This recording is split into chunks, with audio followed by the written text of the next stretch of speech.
Welcome to Legends of Tabletop. This is Jim Pinto. Hi, Leah.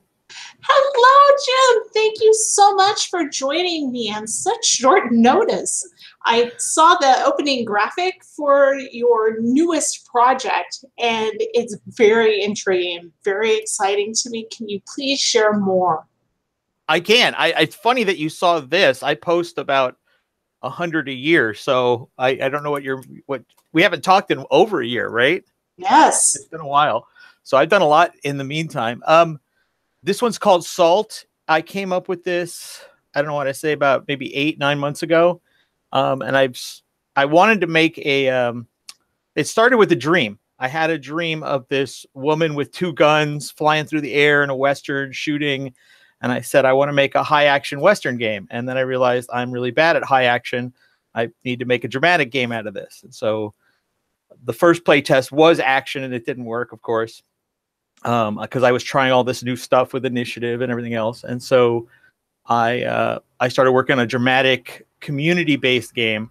And about 2 months before the show Godless even showed up on Netflix, I knew I wanted it to be a community of just women, where there's all the men are gone, and there's a mythological reason why the men are gone, and yet set that in a Western setting instead of a fantasy setting, and then sort of make it close to Earth, but not exactly Earth. And so it's been growing out of those ideas. And so I had hired somebody to help, and they didn't do anything really. And Rob Vaux, he's a friend of mine from way back in my nascent days of game design, and he's looking for something to do. And I said, what do you think of this? And 2 nights ago, he said, okay, yeah, let's do this. And so we're back on it after it's been sitting around for a few months, not doing anything. That's just wonderful because, so you're saying this is more drama than action oriented? Yeah, there'll still be some fighting in it, but it won't feel like 5-foot movements and roll for initiative. Yeah, there'll be none of that. It'll be a very cooperative fighting system where everybody just takes a turn, and you'll fight until it's done, until you feel a natural place to stop and say, okay, we're done fighting. We've seen enough. Dungeon World does that a little bit. I've got a game called Carcass that already does that. So it's a system of combat I'm more comfortable with, and I learned that from the early 90s, a game system from Better Games for Good Guys Finish Last, where you just sort of play through the combat until you realize you've reached a natural conclusion instead of keeping track of every hit point. Okay. Oh my gosh. I mean, so this has been stewing in your little brain for the past 8 months now. Yeah. Okay. Yeah, I always have ideas going. I've got 20 games on the back burner, things like that. I think I jumped the gun and ordered art too soon, but I have 70 pages down of material and world information, and there's going to be magic in the game, but it's not going to work the way people expect magic to work. And I'm finding my way through it sort of organically this time, instead of, I know exactly what I want, I'm going to make it this way, and I just start writing. So this one has been a little bit more laborious, but not in a bad way where I hate anything I'm doing, but I'm certainly taking a different route to the conclusion. Okay. Well, I mean, just from the cover art that you said that, you may have ordered art too soon. Right. Well, nah. I'm really proud of that piece. I like it. Nagy Norbert, he's a friend of mine, lives in Romania. Mm-hmm.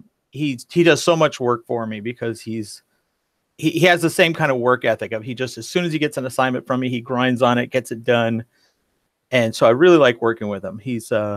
And he really pushed himself on this one because his work can sometimes be a little stiff. And this time he's got a flowing look to the piece that I really appreciated, that I wanted. Yeah. I mean, it just kind of blew me away. That's why I was like, let's talk about this. I did not expect to receive a response from you for so soon. Otherwise, I would have been better prepared. And I do apologize for not being as well prepared as I normally am. I'm stumbling through the answers too, so it's fine. I don't know what I don't know what you would normally ask people at this point. I think people traditionally make games where I have stats, I have hit points, I have an armor class, I have a movement rate, I have skills, and they can talk about how their system works in comparison to other systems like that.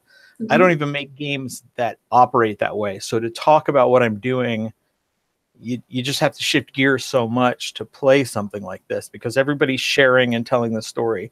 Everybody's successes and failures affect the community. Yes. So the things that you're doing when you decide to pick up the dice and do something, you're not just making a decision for yourself.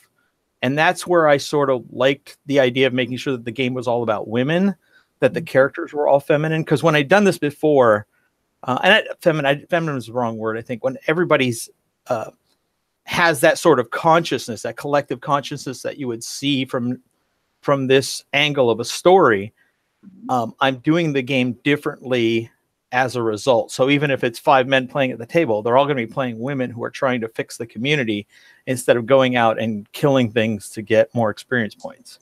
Yeah, so it's not so much about strong arming to get what you want. Right. Okay. And it also addresses, did you ever read Why the Last Man, the comic book? It was a comic book about every man on the planet dies except for this guy and his monkey, Yorick and his monkey Ampersand. And I always appreciated some of the arguments that Brian K. Vaughan made in the story about, because we live in a society where men do the majority of the heavy lifting work, if you will. They do most of the decision making. When those people all of a sudden are gone, things like planes just plummet from the sky. Things like electricity don't work anymore. And to explore what he was saying, some of his feminist arguments in that piece, to explore that from my own perspective, because I'm egalitarian, but I'm not necessarily a feminist. I want to see women and men be equal because we're equal. I don't want to see men and women be equal because we have to have this feminist argument about equality. We just are. Let's just get there and stop having to make an argument as to why it should be that way. And so when I made a game like this, I wanted to demonstrate, well, what happens if there's no man to blacksmith anymore in the towns? A woman's got to do it now. What's she going to do? How is she going to learn that skill? How long is it going to take for her to catch up to where that community should be? And so the game takes place 6 years after all the men are dead. Oh. And so the players are having to pick up and sort of make sense of their lives when something big and horrible comes back. And I don't want to give away too much because a lot of that could change. Yeah, but I also there's a lot of hidden mystery in the back of the book that explains why it's named Salt and all this other stuff. So I feel like I'm rambling now. No, ramble away. This is excellent. So, oh gosh. Unfortunately, I'm sitting here looking at a list of just canned questions that I do have. That I could just ask you those. Ask me canned question number 4. Canned question number 4. You have the power to create one perfect TV or movie adaptation of a video game story. Oh my God. What game do you pick? Oh man, that's a great question. I really, really liked the story in Mass Effect 1 and 2. I did not like Mass Effect 3. I don't think a lot of people did, but I think that would make some great sci-fi for television. It would. I agree. Yeah, that or maybe Assassin's Creed. Just the first game, you could turn into a great 5-season TV show. Yeah. I mean, I know that they tried to do the movie, but it wasn't that well received. Nope. And Prince of Persia would have made a good TV show, but the movie was also awful. So yeah. But speaking of bad reviews, what's the most gracious response to the rejections and setbacks that you have faced? What are the what? What's the most gracious response? Oh, I just posted it on my wall on Facebook. A woman played one of my protocol games, and she said it was essentially the best role-playing experience she'd ever had, and it changed her outlook on how to do design, because she'd been working in one vacuum, and now she had seen how the way protocol works is it's like writing a movie script. You're sitting down and writing out a story in 16 pieces. So you're hitting all the important beats of that story. If I told you you have to play a D&D session in 16 scenes, it would change how you play D&D. Yes. And the fact that she sat down and did this experiment of playing protocol and getting into character within 5 minutes, because you make your character so fast. I have not met this woman. She played with a friend of mine, and she gave me a copy of the screen grab. And I think that was really complimentary. I really appreciated that feedback. I think it's more important that she got something out of it, but it's the nicest compliment I think I've gotten. Excellent. Now, what's the worst response that you've gotten? Oh, I had somebody tell me that I ruined D&D because of a book I wrote years ago. Yeah, I don't know how I could ruin D&D from one book, but yeah, that's the kind of trollish, ill thought out review that I got once. Oh, somebody gave me, I have a free PDF on DriveThruRPG called Mjolnir. It's based on Thor's hammer. 18 pages, art, bunch of stats for Pathfinder and 3rd edition, bunch of information about the history of the hammer that people didn't know. I went and really researched all of this. I went back through some of those anthropological essays that this woman had wrote about where the hammer came from. And it was probably originally an axe, but it was the Christians who turned it into a hammer for the purposes of rewriting the Asa. And so it's free. It's 18 pages. It's got a nice cover. And somebody gave me a bad review because it had clip art. No. And I thought, it's just a free PDF. It doesn't even have to have art in it. You can do whatever you want with this information. And I got a bad review because it had bad art or clip art. Well, I must admit that in some ebooks and in some like more recently printed books, the lack of good editing, that has affected my and proofreading, that's affected my reception of the work in question. Right. So I mean, I'm sure you understand where I'm coming from with that. Yeah. Okay. Now, what's the most agonizing career decision you've ever had to make? Agonizing career decision. I think I didn't want to put out, there's a game I put out called NM156. And I didn't really want to do it. I'd been sitting on it for years, the game mechanic idea, and I knew it worked and it was fun to play, but writing it was going to be a chore because it plays so weird. And a bunch of my friends looked at my notes and they said, no, you should publish it. You should publish it. So I put it into a Kickstarter bundle with a bunch of other games. And then when I needed help finishing it, none of them were available and they all just disappeared. And so I had to put out this thing myself that I didn't even want to make in the first place. And so when you read it, it's really choppy. It's not my best work, and I regret making it. I regret the whole thing. I really wish it was just a pile of notes still sitting on my desk. Oh man, Jim, the one thing that I do admire about you is that you are so prolific. I mean, I know that you are probably of the school, and kudos to you for releasing that anyway, because you never know what's going to hit the vein of what people want. Right. You know, when you do that, and you're just out there doing it anyway. And that's so awesome. It's thank you. I don't know what to say other than thank you, I guess. It's tough because I will tell people, look, one bad review isn't going to change your career when you're 100 books into the hobby. At the same time, I hate even one bad review. So I'm not taking my own medicine. And I need to really just accept that that's a blemish and move on. But I'm already working on a new edition of it to fix what I didn't like about this one. Okay. Ever onward. Now, speaking of, how do you like to hit the reset button after a terrible day or a bad experience, much like the one you just described?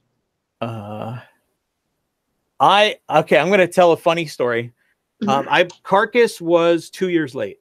It's the biggest. It's a great game. I'm not disappointed that in the game. I'm disappointed how long it took me to finish it. And I lost momentum and all this other stuff. I told myself when I finished it, I was going to drive to go get an In-N-Out hamburger. I live up in Seattle now, so the closest In-N-Out hamburger is 10-hour drive from here. Oh gosh. So I actually drove 10 hours to go get a burger. That was my reward for Carcass. I don't think that that's a typical reward, but usually I think the reward is I just get to move on to the next thing, to be honest. Now that Carcass is done and my previous Kickstarter is done, Fantasy Omnibus Protocol, I just started working on 3 more things, and Rob and I are sending each other notes, and I'm talking with artists about images for these other things. And so, yeah, my reward is that I get to do the next thing. Fair enough. Now, moving on to another canned question here. What's the first musical album you ever bought with your own money? LP or 45. Ooh. That's how old I am. Yes, I understand. I understand. Let's go with LP. LP would have been Rock and Roll All Over by Kiss. I was 8. Oh, nice. I don't like it as much as Detroit Rock City. Destroyer. I think Destroyer is their best work. Okay. But that was it had big bold art on the cover when I was at the record store. Music Plus on Whittier Boulevard. I was 8 years old. I walked up there, and that's what I bought with my money. Awesome. Steve Vai, Passion and Warfare, little tape. At Walmart. Yay. Nice. Oh, man. What album can you listen to all the way through without skipping a single track? Okay, nobody's heard of this, but it's Fate's Warning, A Pleasant Shade of Gray. It's a 65-minute long one song. So it's broken up into 12 chapters, but it's all one thematic piece. And so, yeah, I can listen to that from beginning to end over and over again without fail. Rush Permanent Waves, I can do that. Rush Signals, I can do that. Yeah, and of course, Moving Pictures. But I think my favorite would have to be A Pleasant Shade of Gray from beginning to end. I'll listen to it once a month. Okay. Now I know I'm stepping into the territory of questions you have been asked in the past. I see. But have the answers changed? Yeah, let's see. Let's see if my answers have changed.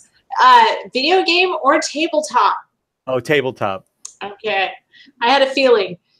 Star Wars, Star Trek, or for those that like neither of the previous selections, Dune. Oh, Dune, of course. It's we're talking about the book or the movie? The book. Yeah, the book. Yeah, yes. Greatest science fiction novel ever written. I mean, yes. Oh man, yeah. Hands down, I have to agree. If you could have one superpower, what would it be? Invisibility. Invisibility. Okay. Yeah. Right. Peeping on people in their private time. Oh, I think that goes back to prepubescent fantasies about power, right? You can't ask anybody a superpower question without them thinking about it when they were 12, because that's the first time you asked yourself that question. So as an adult, I might say teleportation because I think that that's interesting. But yeah. Man, I'm going to have to go with Laird Barron's answer here. He answered the power to heal. And with as much government relations we're into, with advocacy for medical stuff, it's just a power to heal. Yeah, I didn't even think of that. How selfish of me. Oh, yeah.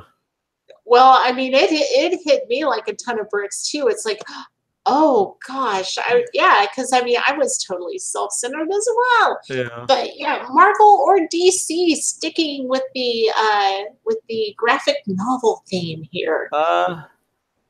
DC makes better graphic novels. Marvel makes better day-to-day comics.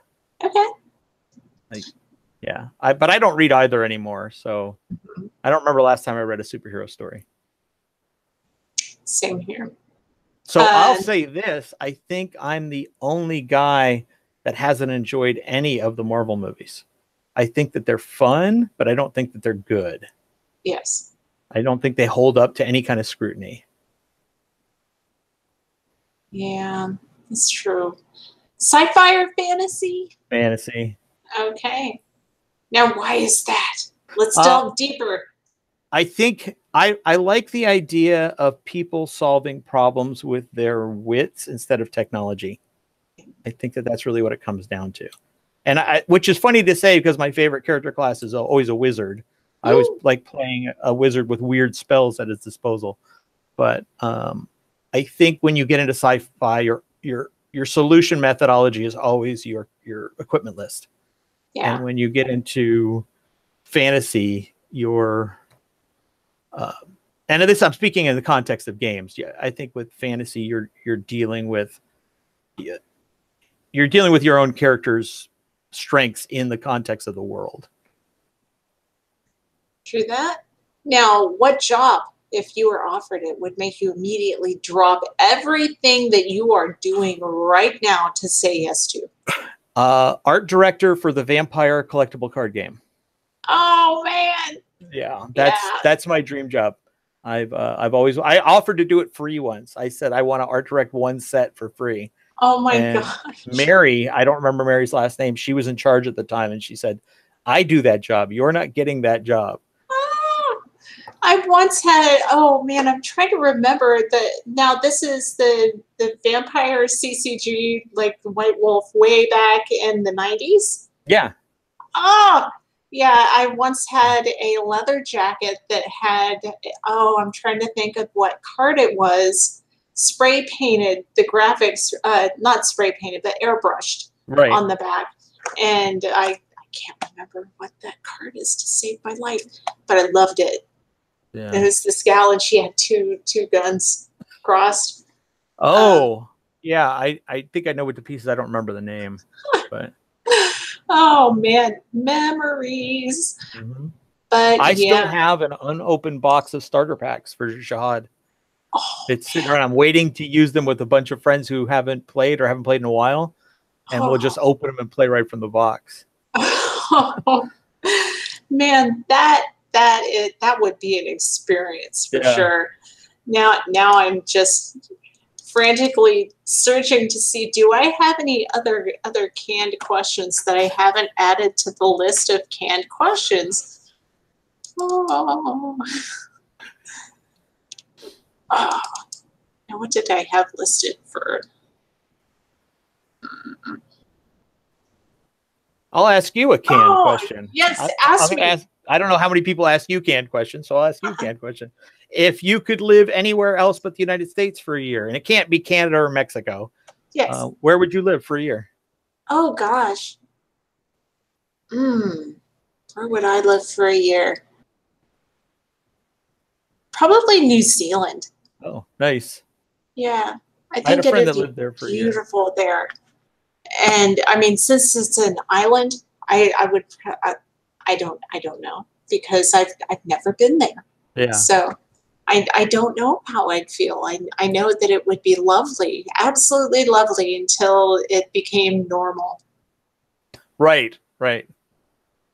So, let's see. I think I've already asked you, how did you make your first dollar? How did I make my first dollar? Yeah. I think I worked on a construction site with my uncle as an electrician. He was an electrician. I did all the wire. We were building a house from nothing, so all the studs and everything were in, but no drywall was up yet. So I was running all the wire. I was 14. I think he paid me $5, $10 at the end of the day. Wow. That's how I earned my first dollar. No, I don't think you asked me that last time. That's a good question. Okay. What song would you like played at your funeral? Oh, a really long one so people can't leave. I think something 20-minute epic, so they have to sit through the whole thing, and it's all uncomfortable and awkward because they want to go. Oh man. Now what's I think I just asked you this, I'm not sure, but what's one thing that you are exceptionally good at? Well, I hope I'm exceptionally good at writing games, but other than games, I think we all know you're really good at writing games. I'm an excellent motorcycle writer, actually. Okay. A lot of people don't know that. So yeah. So how long have you been riding motorcycles? I've been on the back of a motorcycle since I was 4. I've been riding by myself since I was 15. Oh wow. Yeah. I would have never guessed that. Yeah, I probably love motorcycles more than games. Wow. Now, what are you really bad at? Being patient. I'm really bad at being patient. I'm really bad at dealing with people who don't want to learn. Mm-hmm. So if they show up to a game and they ask questions and they won't give me the opportunity to educate them and get them into the flow of what we're doing, that frustrates me beyond. Because I used to teach. I used to be a teacher. And I left because I just couldn't handle students that didn't want to be there. And I think the same goes for every aspect of my life. If you don't want to be at a game convention, why are you at the game convention? If you don't want to learn new games, you can play D&D at home. You don't need the convention for that. So that's right. Yeah, I think that's a subset of impatience, but that's something I'm really bad at, is putting up with people's willful ignorance. That and oh man, I was just getting ready to ask you silly brain. It comes and it goes just so quickly. I've reached that age now. I'll walk into a room and forget why I walked in. What yes! I was looking for. Yeah. Yeah. But I think the internet has done that too to our brains. Yeah, shortened attention span. Yeah. Shortened attention span. So, what one work have you done in the past 10 years that you are the most proud of? 10-year limit. Probably Black Monk. Okay. I mostly because it just came out of nowhere. It was unexpected how good it would become. It's unexpected how much people would gravitate to it. Because I made it because I wanted to make it. I didn't make it because, this has $ written all over it. And for it to do as well as it has financially, and for people to respond the way they have to it, I haven't heard a single bad thing about it. Awesome. So, and I remember speaking with you about that. Yeah. That's one of the things we talked about. That was the Kickstarter, I believe. Yeah. Mm-hmm. It was part of a Kickstarter, and then I kickstarted it again by itself. With 4 more books. So it's taken on a life of its own. If I could turn any of my works into a movie, that'd be the one. If somebody came to me with a lot of money and said, here, like, you could add that to your canned list of questions. If somebody came to you with money for a movie, what IP would you prefer to have? which of your IPs? Yeah, exactly. I think it would absolutely be Black Monk, because it asks questions that I've never seen a role-playing game ask before. So that's what I'm most proud of about it. Even though it started with just some bad descriptions from Warhammer Fantasy that I'd stolen for character classes, it had grown into something else. I edited them and made them something else, but I just needed something for play testing. And the fact that it grew from that into something out of a Neil Gaiman graphic novel, I'm really proud of that. Awesome. Now, how many separate IPs do you believe that you may be sitting on right now? I mean, it's just out in the world. That are already out that I'm not making? Yeah. Oh, well, I have 200 products on Drive-Thru-RPG. Wow. But I don't look at all of them as IPs. Okay. I don't know, maybe 50. Okay. We'll say 50 different things that either are an IP or could be easily grown into something unique. Yeah. Because a lot of times I'll just make generic fantasy, and then I'll have questions built into the game that will build the world uniquely for you when you're playing it. But other times I have a game coming out where you play crows, but the crows are connected to this long mythology that they've lost track of. And so they're constantly having to tell one another the story to remind themselves of how great they once were. And I don't think somebody's done that as a comic book or anything, or an IP before. So when I've sat down and played it, the way that it always ends is with the characters being able to tell the story of what they just did and add that to this ever-growing mythology. And I sort of like that as an idea that you could make into a movie or a comic book or something. So there are games like that in my retinue, as well as just silly games where you're trying to make a movie and you don't have enough money. Okay. Now, what can we expect from you in the pipeline? right now? Well, the next thing I'm going to do, I'm launching a Kickstarter tomorrow, actually, for something called House of Keys. Oh, cool. And so that's coming. I've got a game called Banshee that's coming. I've got something called Veil of Isis. I've got this game called Salt. I've got something called Fairview that's coming. That's actually almost done. And that's gonna be completely different from things that people have seen from me too. So I'm not going to give too much of that away, but I'm going to be talking about it. I want to wait until it's done. Yes. The text is being massaged right now, and I have no art for it yet. So I'm struggling to find somebody that I want for the project, but it will have a Twilight Zone-y feel to it, but it won't play the way people are expecting. That's all I can say. Man. That's not even everything. That's just everything that I'm thinking of as we're talking. So I just get ahead of myself and I start ordering art for things before I'm ready. Hey, so it made this happen in 30 minutes. Yeah, exactly. So I have to I often have to finish these things simply because I'm invested in the artwork. I've already spent the money on the artwork. Yeah, I mean, I would say it's a worthwhile investment. Right. I have something called Revenants of Valor that's coming. This is the most I've ever spent on art.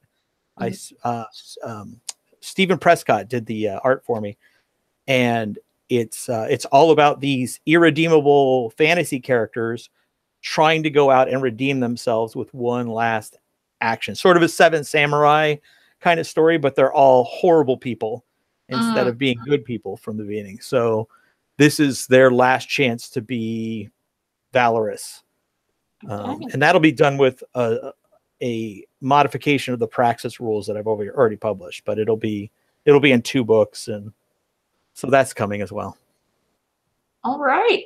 Now, the one last canned question. All right. Let's go meta. What question do you wish I would have asked you tonight? Wow, that's funny. I don't really like talking about my personal life. That's always difficult for me. So I like talking about the work, and the stuff that goes on. So I don't necessarily think there's a question I wish you'd asked. I think I just wish that we had kept the questions about the work. Oh, I'm very sorry about that. No, that's not your fault. I mean, I don't want to be a jerk about it. That is just, I have this conversation a lot, and I think people get into the hobby because they want to be known as writers, or they just want to get famous. And when I leave, I want to be forgotten, and I want the work to remain. I don't want anybody to try to pinpoint or figure out who I was and why I was doing what I was doing. And that in and of itself is me talking about myself. So that's really a catch-22. But I've always preferred talking about the work. And I think that comes from growing up reading Dragon magazine and how they were always breaking down the theoretics of, in the early days of Dragon magazine, they were talking about what's the logic behind this? How do we make this? You wouldn't have interviews with anybody. Gary would never appear in the magazine, right? They just have articles about stuff. No, with his insurance adjustment mentality. Right. Yeah. I mean, it makes perfect sense. That's completely his personality style. Yeah. So anyway, I just want to take a brief moment to thank you very much, Jim, for taking the time, that very short notice, absolutely, to talk with me this evening. I really appreciate it. And thank you. Thank you.